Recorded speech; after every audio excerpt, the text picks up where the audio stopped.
Doutor Me Consulta está de volta com a nossa psicóloga, a doutora Mariana Pessoa. Doutora, seja bem-vinda ao Doutor Me Consulta. Muito obrigada, é sempre um prazer imenso estar aqui falando com todos vocês sobre saúde mental. Tão escasso hoje em dia, né? Verdade. E todo mundo precisa, né? Sim, é uma necessidade. Doutora, hoje o tema a gente vai falar sobre laços que curam, como a família pode ser rede de apoio emocional. E eu já começo lhe fazendo essa pergunta: qual é o papel da família na saúde emocional dos seus membros? Velho, a família é o primeiro espaço de socialização do ser humano, né? É ali que ela se conecta com as pessoas. E depois, a gente vê ali depois dos 2 aninhos, ou até antes, né? Quando a mãe precisa trabalhar, quando a criança conta ali com 7 meses, precisa frequentar uma creche e etc. Mas o nosso primeiro contato é dentro da família, a nossa primeira socialização é dentro da família. E é um espaço importantíssimo. Como é que os laços familiares eles podem ajudar na superação de desafios psicológicos, por exemplo? É na família que a gente desenvolve e fortalece os vínculos ali entre os membros. Né? A família ela deve oferecer acolhimento, confiança, segurança, uma escutativa. Nós temos que poder recorrer aos nossos familiares quando as coisas não vão tão bem. Né? Porque imagina se a gente, ao invés de recorrer aos nossos familiares ali na adolescência ou infância, a gente recorre aos amigos. Muitas vezes não temos um resultado muito bom, até porque a gente está falando de um ser imaturo com outro ser imaturo. Então, a família ela precisa ser o esteio desse membro. Além disso, a gente se vê muito, a gente vê famílias que passam por problemas, algum membro da família que tem uma crise de ansiedade, ou então tem algum tipo de transtorno, ou então precisa de um tratamento com psiquiatra também, pessoas que vão até o extremo, né? Sim. Então, qual a importância disso, doutora, para essa pessoa que está precisando desse apoio da família, principalmente? Tem uma informação muito importante. Veja, o adolescente, por exemplo, quando ele está em sofrimento psíquico e ele tem pais disponíveis ali para escutar, a probabilidade dele recorrer à automutilação ou autoextermínio é muito menor se comparado, né, a outras pessoas. Então, a nossa família, nosso pai, nossa mãe, precisa ser essas figuras de apoio e a quem a gente vai recorrer. Né? Ter pais disponíveis para isso, porque já caiu em desuso dizer que falta de Deus, falta de coisas para fazer. Já ouvi dizer. É frescura isso. Isso. Além de não ajudar em nada, ainda agrava o quadro e muitas vezes culmina em tentativas de autoextermínio. Porque quem deveria estar dando apoio, ser esteio, é quem está atacando pedra. Então, o que resta para o ser humano, né? Então, a gente precisa entender que a família... tem um autor muito famoso que é o Bowlby, e ele fala justamente dessa coisa do laço, dos laços, do fortalecimento dos laços ali na primeira infância e como é que esse adulto vai ser. Ele diz ali que na primeira infância, a depender de como os laços foram desenvolvidos com essa criança, vai ser determinante numa doença, por exemplo, na vida adulta. Então, por exemplo, crianças que foram muito negligenciadas, que as suas necessidades básicas foram muito negligenciadas, são adultos amanhã mais propensos a desenvolver, por exemplo, o transtorno de personalidade dependente. Então, para você ver que uma coisa aqui na primeira infância é completamente decisivo para a vida adulta. Então, as famílias elas não podem negligenciar seus membros. Né? Quando você coloca as pessoas de fora em primeiro lugar, ao invés da sua família, você já falhou miseravelmente. Doutora, de que forma o acolhimento dentro da família pode ajudar na construção da autoestima dessa pessoa que está precisando de ajuda? Completamente. Pais que deixam que o seu filho se expresse, deixa que os seus filhos se desenvolvam de forma livre, com menos crítica, vão ser adultos mais seguros, vão ser pessoas que têm uma maior capacidade de poder em decidir as coisas. Quantos adultos medrosos a gente não conhece por aí, inseguros, frágeis, né? Será que eles tiveram pais que os fortaleceram ou pais que os fragilizaram? sabe? Então, a gente precisa fazer essa reflexão e entender o quanto nós, enquanto famílias, enquanto pessoas participantes ali de uma família, temos um poder sobre o outro. Então, nós temos que ter uma escuta ativa. E precisamos também, Hélio, estar muito ligados dentro de casa em relação aos nossos membros com as mudanças de comportamento. Então, assim, uma pessoa que era completamente extrovertida e começa a ficar mais isolada, com um choro mais fácil, irritada, usam até uns jargões, né? Revoltado com a vida. E são sinais de alerta para a gente entender que pode ser que a pessoa esteja num sofrimento psíquico. Doutora, além disso, qual é o impacto do suporte emocional da família na saúde mental das crianças e adolescentes, principalmente? Então, crianças que elas se sentem mais amadas, elas têm o menor risco de desenvolver transtorno emocional. Os adolescentes, por exemplo, quando eles têm um lar mais acolhedor, em que eles podem conversar com seus pais sobre tudo, eles estão menos propensos a comportamento de risco. Álcool, drogas, direção perigosa e várias outras substâncias e comportamento autolesivo também. Então, olha o impacto que isso tem. E às vezes é um caminho sem volta, né? Porque se essa criança, por exemplo, esse adolescente, ele já entra no mau caminho, para ele encontrar o caminho da volta é muito mais difícil. Para todo mundo, porque não é só ele que sofre. Sofre ele e sofre todos. Adoece a família inteira, todos. Né, doutora? Então, por isso a gente precisa adotar a prevenção. Porque mesmo a gente prevenindo, a gente não impede que ocorra, mas a gente diminui a probabilidade, o que é muito importante. Então, assim, conversem, puxe para a conversa, tente entender o que está acontecendo, né? Esteja presente na escola dos seus filhos, saibam quem são os amigos dos seus filhos, traga-os para dentro de casa, conheça-os, saibam quem são os pais. Isso é muito importante, isso faz toda a diferença no desenvolvimento, porque caso as coisas saiam do controle e algo dê errado, você consegue pegar a coisa no início, ao invés do meio para o fim, sabe? Nós temos adolescentes que praticam crime muito severos, e que já fazem essa prática há muito tempo. E onde estão os pais? Como eles não souberam? E aí tem uma coisa, dentre as muitas bandeiras que eu levanto, tem uma que eu digo o seguinte: não tem maturidade, não tem... como que a gente fala, meu Deus? Privacidade, ponto. Não tem maturidade, não tem privacidade. Então, onde é que já se viu falar que criança e adolescente tem o seu telefone que ele não pode ser tocado pelos pais? Isso não existe. É o meu telefone, é a minha... Você está invadindo a minha privacidade. Não tem maturidade, não tem privacidade. Os pais têm que saber o que seus filhos consomem, o que acessa, com quem conversa, o que conversa. Tem que ter aplicativos de controle, de monitoramento, sim, porque o mundo não tá para brincadeira. E, inclusive, você falou agora sobre os adolescentes que são adolescentes infratores. E a gente vê que às vezes os pais, eles desconhecem tanto que eles falam: meu filho não é disso. Uhum. Não, meu filho é família, meu filho é coração. Não, eu não aceito isso. Às vezes chegam até a negar, né? Sim. Dizem que não é da índole do filho deles. E na verdade eles não conhecem o filho. Sim, né? Muitas das vezes, doutora. Não acompanharam as mudanças, não estiveram perto. Ficaram só com aquilo que estava sendo a aparência mesmo. Até vou citar, Hélio, não foi um caso meu, mas foi um caso de grande repercussão midiática aí de uma adolescente que ele participou de um estupro coletivo e poucos meses depois tirou a própria vida.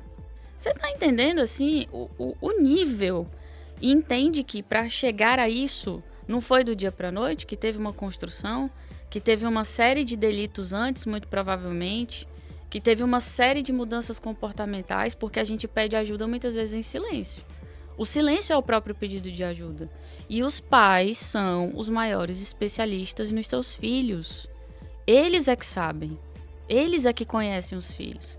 E quando eles estão cegos, alheios ou não estão prestando atenção, tudo isso é fator de risco para o adolescente.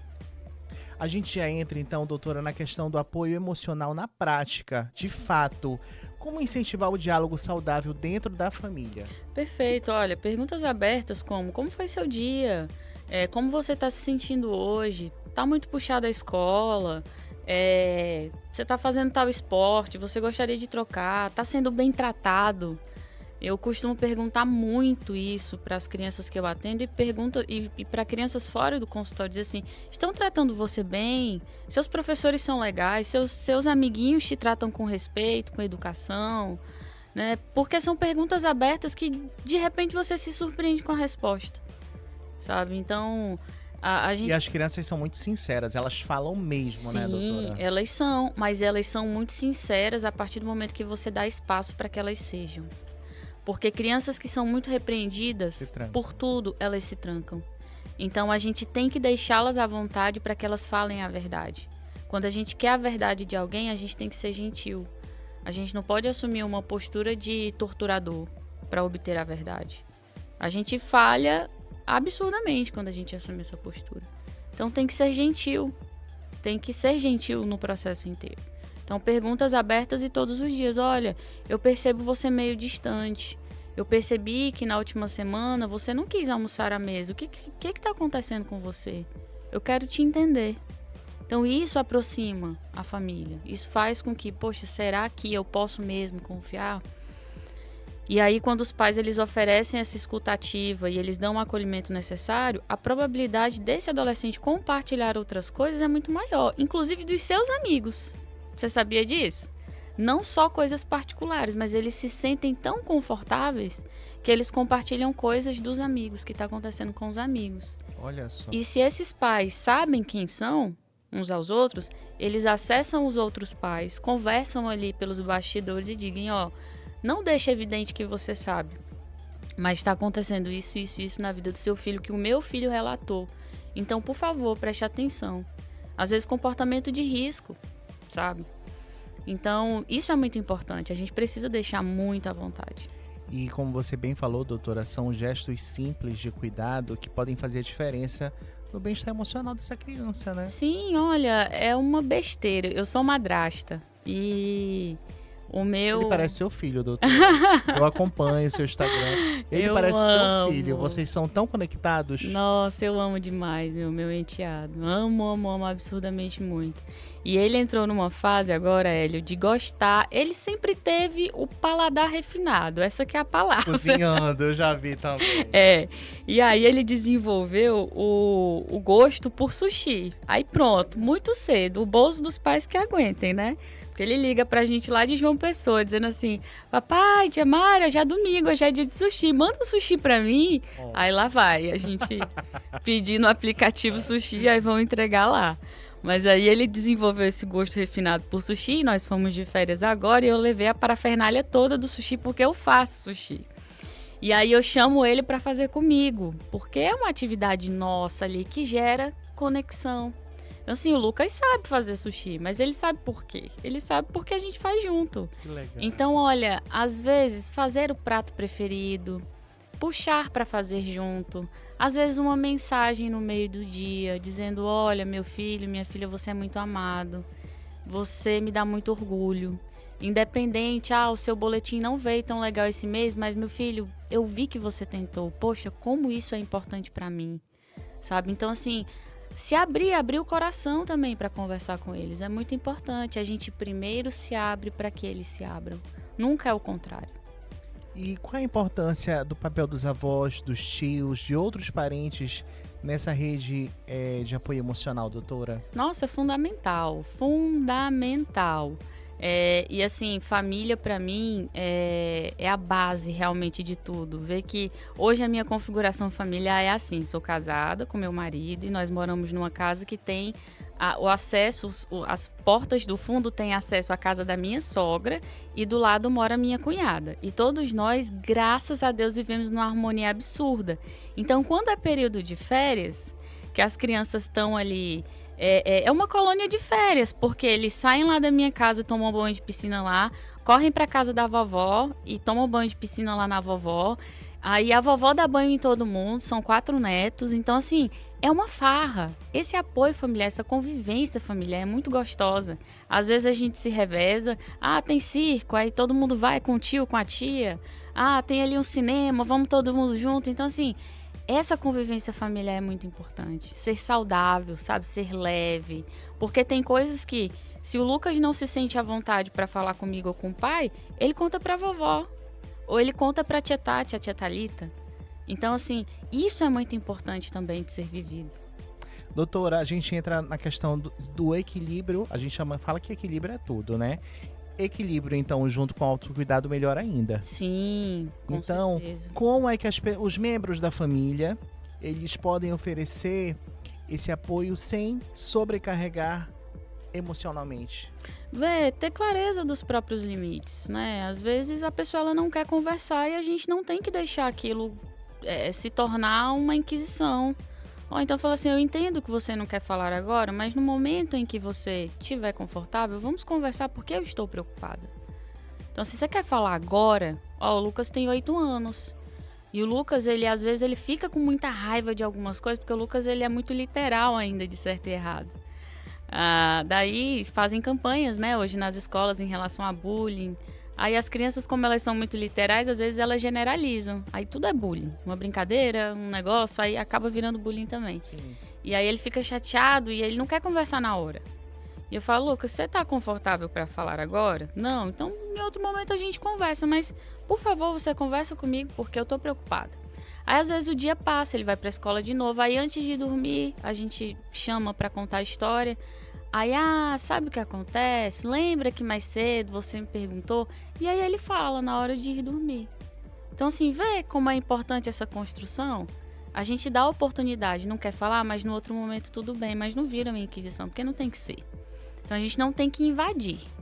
A gente tem que perceber e dizer, eu tô vendo, eu sei. É aquela questão, às vezes, até os pais chegam, bora menino, fala logo o que foi, que houve, anda. Tô sem paciência. Anda logo, me conta. Olha, vai apanhar, vai ficar de castigo, hein? Aí vai dizer, não é nada não. É mais Doutora, fácil. Qual a importância do respeito à individualidade dentro das relações familiares?